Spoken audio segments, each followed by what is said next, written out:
You see, when we started with the weight training, we were known as a nut. Okay. Then came the psychiatrists. All right, guys were phoning their psychiatrists or their psychologists from overseas to here.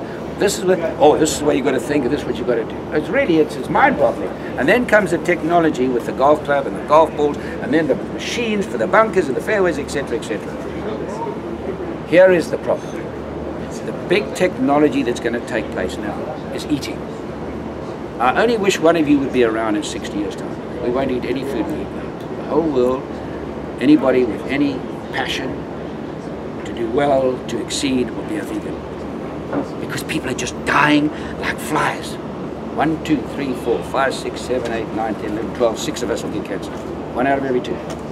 Diabetes, 100 million Americans with diabetes in 50 years' time. 70 million Americans with a chronic disease. This is according to the Humana Clinton convention I went to down there. You know, it is frightening. Diabetes. I mean, last night I'm in the hotel. We went to the hotel. I see 200 young kids going from, in the hotel, they were part of, I think, Kiwanis. And I looked at this. It was quite an experience. And everyone was, majority, grossly overweight. In the best country in the world, the United States of America. I stood there, I felt sad. And one young boy came up to me. I'm going to get in contact with this man. Somehow I've got to help this kid. Beautifully dressed. How are you, sir? Beautiful manners. I said, man, you're in shape. You work out. He says, I work out like a Trojan. Thanks to you, he says. And I felt so good. I felt so good. He stood out. So I said to Debbie, I said, we've got to get in touch with this man. We've got to sponsor this guy. He's a leader. Somehow we'll find him. Mr. Player, I want to share something with you. I've got a biological father. I've got a few spiritual fathers. And I've always considered you my golf father. Back in 1991, at River Run in Ocean City, Maryland, we met for the first time. And you pulled me aside, a room full of people like this. You pulled me aside. I was a kid at that time.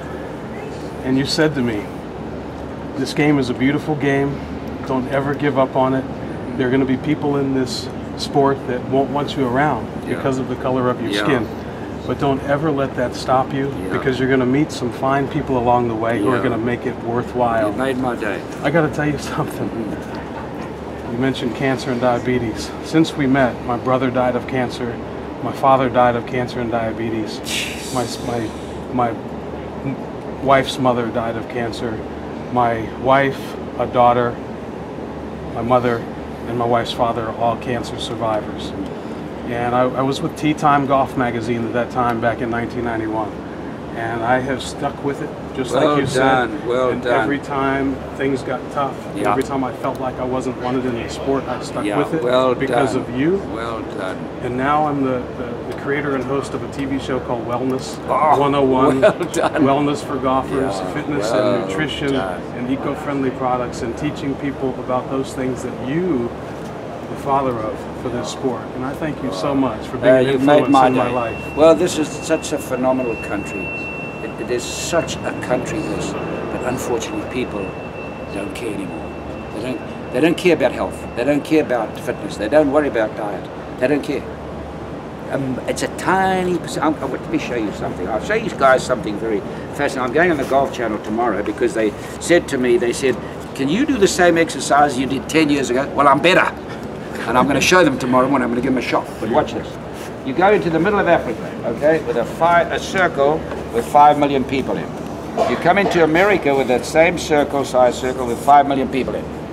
In America, USA, they have hospitals, doctors, medicine, health clinics, dietitians, the best farmers in the world, the best food in the world.